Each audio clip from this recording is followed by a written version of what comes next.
vérité n'existe pas. La vérité est unique, et lorsqu'un seul homme la possède et ne veut pas la dire, elle n'existe pas. Lorsqu'une seule femme la possède et meurt sans la dire, elle n'existe pas non plus. Oh, le sérum de vérité, ça n'existe pas. À force d'être décrié par les uns et prôné par les autres, ça n'existe pas. La notion de sérum de vérité est née, paraît-il, d'une expérience de narco-analyse sur des soldats américains déserteurs pendant la guerre de Corée.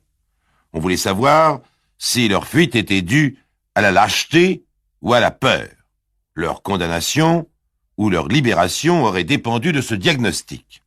Il paraît qu'on ment aussi sous l'effet du sérum et que rien n'est jamais concluant. De plus, c'est immoral, cette violation de la conscience humaine, donc illégale. La vérité n'existe pas. Il y a trop de vérité pour en trouver une bonne. Et c'est énervant. C'est énervant de se trouver devant un homme qui déclare « Vous ne pourrez jamais prouver que je suis coupable. » Et moi, je ne pourrai jamais prouver que je suis innocent. C'est énervant. Extraordinairement énervant.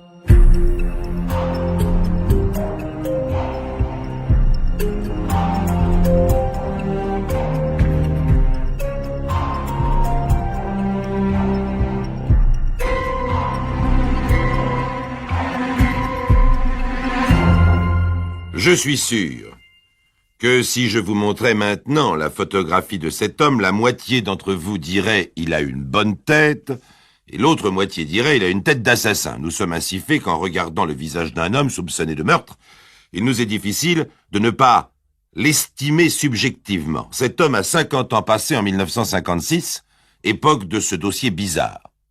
Il porte ses 50 ans largement, son visage creusé de rides, au nez large et droit, au front un peu dégarni, est un visage anonyme, un visage que l'on ne reconnaît pas forcément dans la rue. Il faut se défendre de lui trouver l'air énigmatique. Ça n'a pas de sens. N'importe qui peut avoir l'air énigmatique sur une photographie. Sa femme, c'est autre chose. Elle a un peu plus de 30 ans, elle est jeune, belle, bien faite, avec un sourire tendre. Ça ne veut rien dire non plus. Sur le document que j'ai sous les yeux, elle tient dans ses bras un jeune chien attendrissant et sur une autre, elle a le sourire tendre et charmeur d'une photographie d'identité réussie, ce qui est rare. Vous avez déjà, je le sens, fait un rapide calcul. 50 moins 30, la différence d'âge. Ah, il y a souvent, pensez-vous, des raisons particulières à ces mariages-là. Il y en a parfois, c'est vrai, et parfois pas du tout. Dans le cas qui nous occupe, et sans trahir les faits, on peut toutefois affirmer que cette jeune femme a presque fait un mariage de raison il y a 4 ans. Et pourtant, leur rencontre était digne d'une séquence de cinéma. Une jeune femme traverse la rue en courant. Un automobiliste manque de l'écraser avec sa voiture, il s'excuse, elle s'énerve, ils ne se revoient plus. Puis, ils se retrouvent par hasard chez des amis communs. Elle vient, elle, de rompre avec un amant qui ne se décide pas à l'épouser, elle est triste, désabusée, lui se penche avec attendrissement sur une femme jeune qu'il ose à peine imaginer à son bras. Elle est célibataire, il est veuf, 2 fois veuf. Elle est vendeuse, il est ingénieur. Elle ne connaît que la France, il a fait l'Indochine.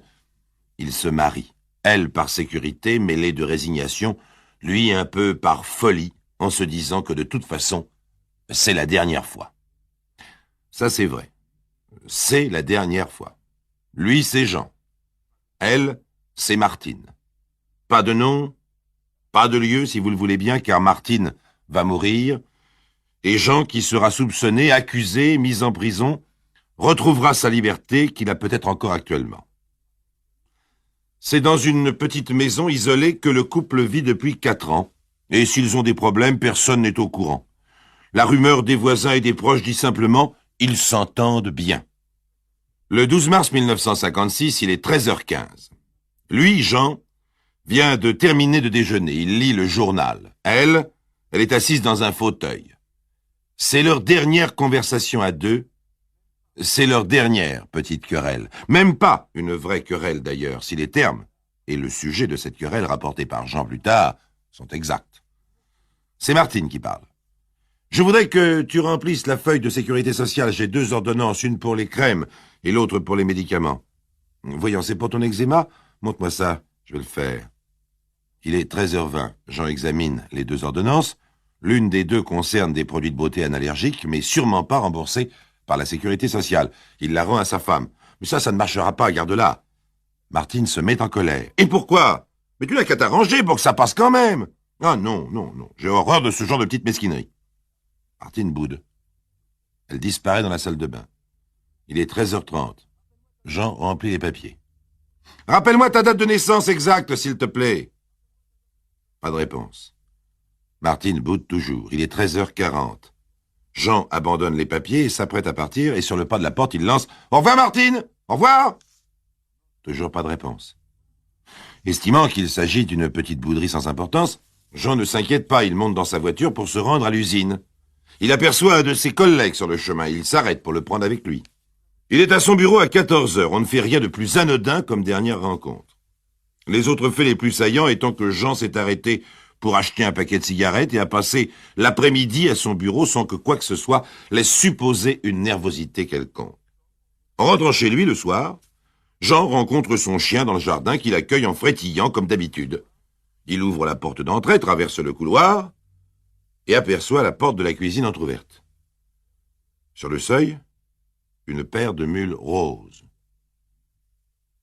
Et le mystère commence.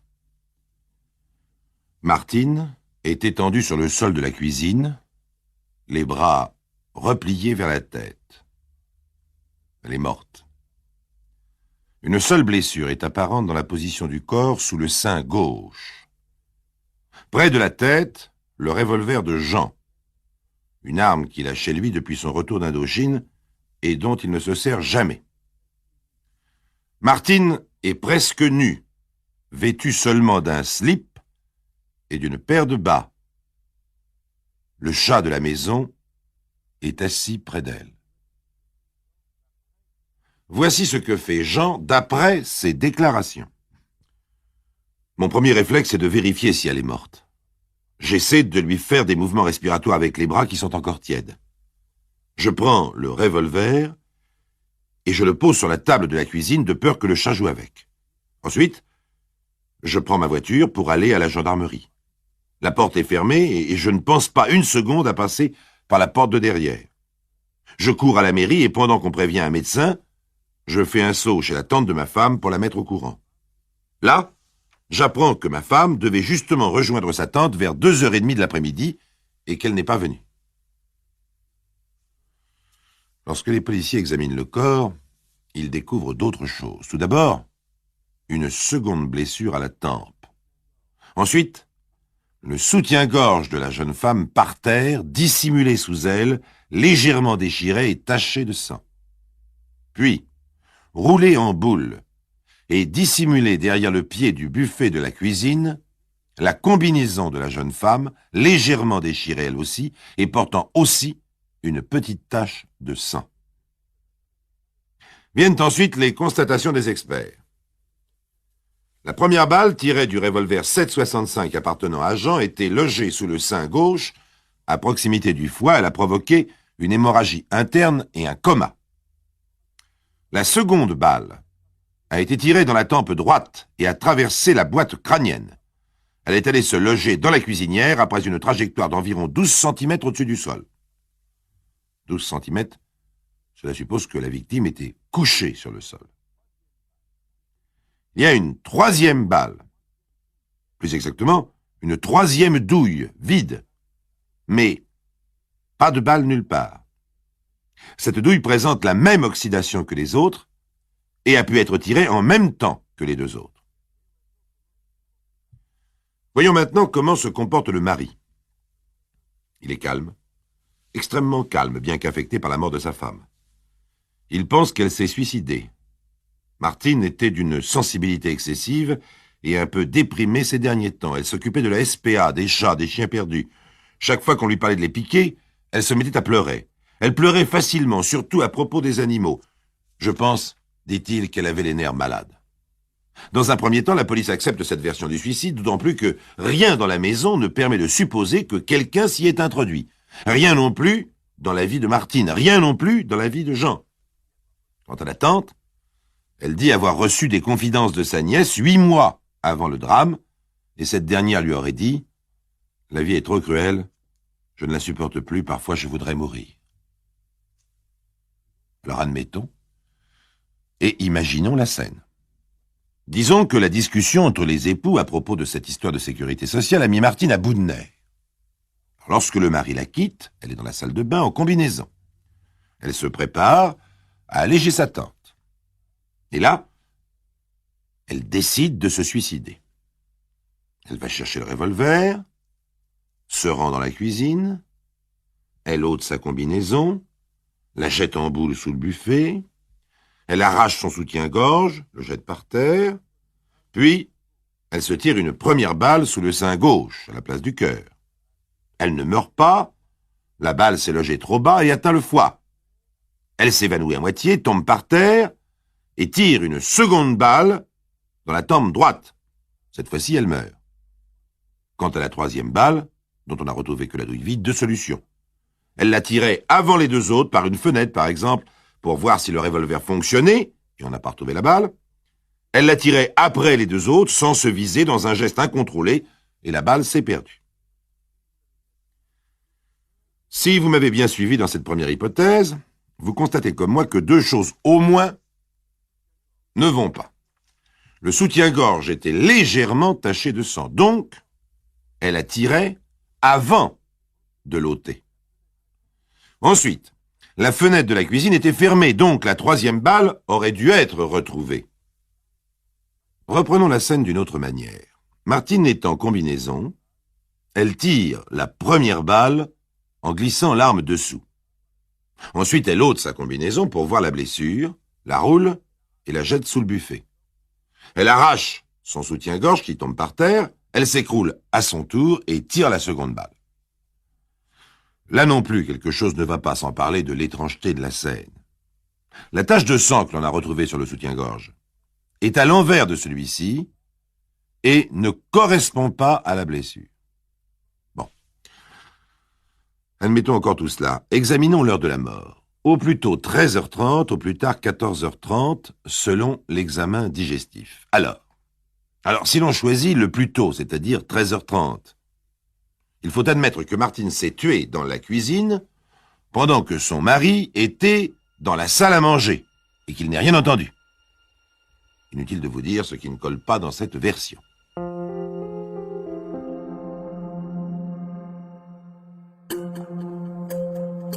Les récits extraordinaires de Pierre Bellemare, un podcast Europe 1. Jean n'est pas arrêté immédiatement. Il reçoit d'abord l'assaut des journalistes et des photographes que le mystère de ce suicide attire comme des papillons sur une lampe électrique. Et les journalistes découvrent en lui un personnage extrêmement énigmatique. C'est la 3e fois qu'il est veuf. Ses 2 premières femmes sont mortes, l'une en Allemagne, l'autre en sanatorium.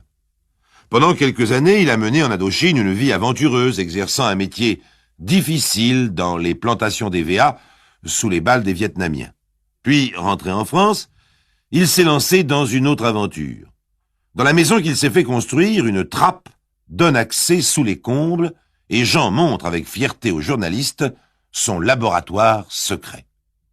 Des pendules de radiesthésistes, un émetteur d'ondes courtes, des fichiers multicolores couverts d'annotations, de chiffres, de dessins bizarres, cet ingénieur de 53 ans fait de la recherche scientifique. Il cherche à découvrir les radiations émises par les corps vivants. C'est sa passion. Alors que la police le soupçonne du meurtre de sa femme, que les théories les plus graves pour lui s'échafaudent dans le bureau du juge d'instruction, il fait tourner devant les journalistes un petit pendule sur une photo de sa femme. Il a posé cette photo sur un grand cercle gradué, puis l'a recouverte de 2 disques de métal. Regardez, le pendule va s'immobiliser sur le chiffre 14 qui correspond à ma fiche de calcul sur le sexuel. En effet, le pendule s'arrête sur le chiffre 14. Le journaliste demande « Et alors, quelle conclusion en tirez-vous » ? « Aucune pour l'instant. La mort tragique de ma femme pose une énigme qui m'échappe encore. Je cherche. Vous faites une enquête vous-même ? Pour l'instant, j'ai posé les données du problème, mais j'ai besoin de réflexion. Il montre au journaliste sa façon d'étudier le problème. Avec une minutie incroyable, il a fait le relevé du plan de son appartement, tout y est reproduit, jusqu'au tapis de l'entrée.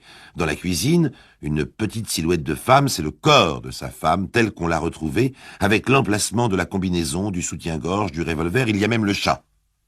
Le chat pourrait expliquer beaucoup de choses, dit-il au journaliste.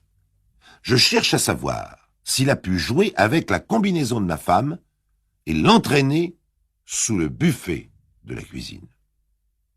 Et pour mettre sa théorie en pratique, il fait inlassablement des expériences avec une pièce de lingerie qu'il pose par terre devant le chat. Muni d'un appareil photographique, il guette l'instant où l'animal va peut-être entraîner le linge avec ses pattes. Étrange reconstitution qui ne donne rien de concluant, on s'en doute. L'ingénieur soupire.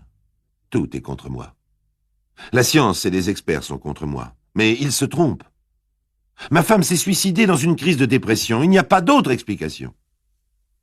Je sais qu'on me soupçonne. Mais je n'ai pas de mobile. Je n'étais pas jaloux. J'adorais ma femme. Elle était belle. Beaucoup plus jeune que moi, c'est vrai. Mais j'ai tout fait pour elle. Je ne me suis pas rendu compte que c'était si grave. Je vivais près d'elle sans savoir qu'elle était malheureuse. Ça, c'est de ma faute. Ben, si j'avais su. Mais elle me disait rien. En tout cas, plus rien d'important. Elle ne voulait pas sortir, elle n'aimait pas le cinéma, elle n'aimait pas le sport, ni la danse. Elle ne voulait que ses livres et sa musique. On dit que je la séquestrais, que j'étais jaloux, que je l'isolais du monde. Mais c'est faux! Maintenant, il faut que je prouve l'improuvable. Il faut que je prouve qu'elle s'est tuée. Le non-lieu est retardé. Le juge d'instruction déclare « Le suicide est impossible, l'enquête continue ». Jean, pendant ce temps, continue ses petits calculs et ses théories. Il étudie tous les traités de criminologie qu'il trouve, se penche sur le problème ardu des blessures par balle, photographie son chat pendant des heures, bourre ses cahiers de notes et de chiffres cabalistiques. Le juge d'instruction, de son côté, tente l'expérience du moulage des mains dans le but de découvrir sur les mains du mari suspect numéro 1 des traces de poudre. On en trouve. Par contre, le même moulage effectué sur la main de Martine ne donne rien. Jean, de son côté, épluche les lectures de sa femme, espérant y trouver un indice sur sa façon de se suicider. En avril 1956, alors qu'il épluche Balzac, on l'arrête. Il ferme son laboratoire, fait clouer les portes de sa maison, prend sa petite valise et déclare à la presse « J'attends que la justice prouve ma culpabilité. Je voudrais bien savoir comment elle s'y prendra pour démontrer que j'ai pu commettre le crime en un quart d'heure. Je connais les charges qui pèsent contre moi. On affirme que ma femme a fait la vaisselle et qu'elle était en train de s'habiller quand la première balle l'a frappée. C'est pour cela que l'on n'accepte pas le suicide. Quant aux traces de poudre sur ma main, il paraît que ce test du moulage est pratiqué pour la première fois en France. Je ne suis pas convaincu de sa valeur scientifique. On ne pourra jamais prouver que je suis coupable, mais moi, je ne pourrai jamais prouver que je suis innocent.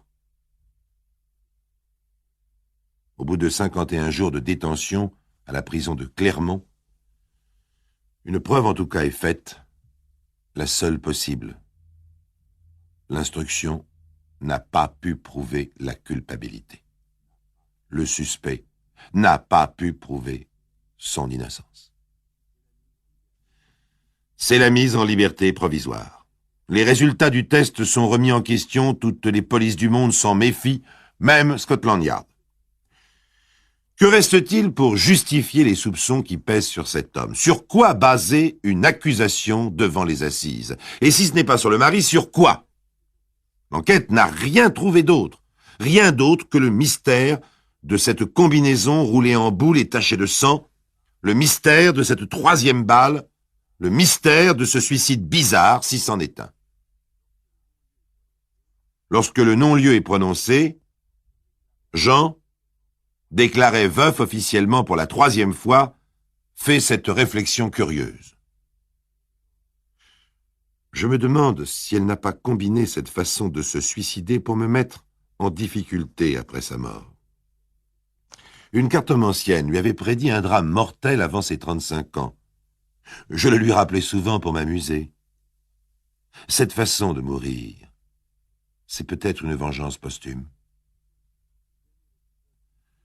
Le dernier épisode de cet étrange dossier n'est pas moins étrange. Un jour de novembre 1956, 9 mois après la mort de sa femme, Jean préside une séance de médium inquiétante. Le médium, c'est Germaine Goyard. L'hypnotiseur, c'est Roland Domergue.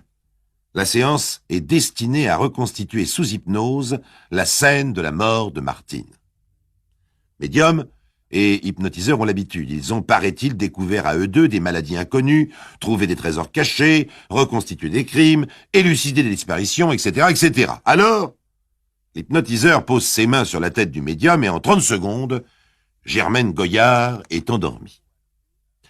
Avec des mots hachés et une voix lointaine, elle entame une litanie reconstituant un scénario que je vous résume, chers amis, car cela durera plusieurs heures. Une femme est venue voir Martine. Le médium l'appelle la visiteuse. Les deux femmes discutent âprement. C'est la visiteuse qui fait la vaisselle. Martine est prostrée sur une chaise et parle peu. Puis la visiteuse s'en va. La jeune femme est seule. Elle va chercher quelque chose, le revolver sûrement. Elle revient dans la cuisine. Elle est en combinaison. Elle tire. Elle tombe. Elle souffre. Elle tire sur sa combinaison comme pour l'arracher, puis retombe. Il est à signaler qu'à ce moment de l'action, le médium s'écroule par terre et mime tous les gestes qu'elle décrit. La fenêtre s'ouvre. Un homme entre. Il n'a pas de cravate, ni de chapeau. Il est bien bâti, un peu plus grand que la moyenne. Il enjambe le corps, il prend le revolver, il enlève la combinaison, il la jette et tire à bout portant au même endroit, c'est-à-dire au cœur.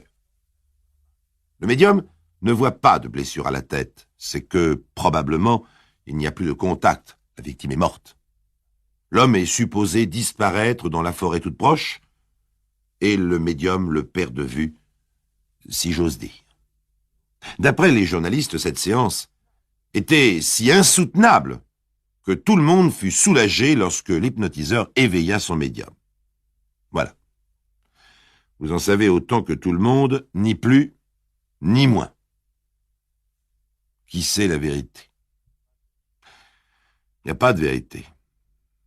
Si cet homme la connaît, il ne l'a pas dite, donc il n'y en a pas. Si Martine seule la connaissait, elle est morte, on ne le saura jamais. 20 ans ont déjà passé sans rien apporter de neuf. Restait le sérum de vérité. Un journaliste proposa au veuf énigmatique de s'y soumettre en public. Une station de radio lui proposa de s'en faire l'écho au cours d'une émission spéciale intitulée « La vérité sur l'affaire X ». Le veuf énigmatique accepta, puis réfléchit et fit une dernière déclaration à la presse. « Je préfère le soupçon, même s'il me rend la vie impossible. Je ne voudrais pas, sous l'effet du sérum de vérité, dire des choses qui n'ont rien à voir avec la mort de ma femme. Qu'on m'estime coupable ou innocent. Je renonce à la vérité. » Eh bien, voyez-vous, chers amis, je ne sais pas ce que vous en pensez, mais finalement, moi aussi, j'y renonce.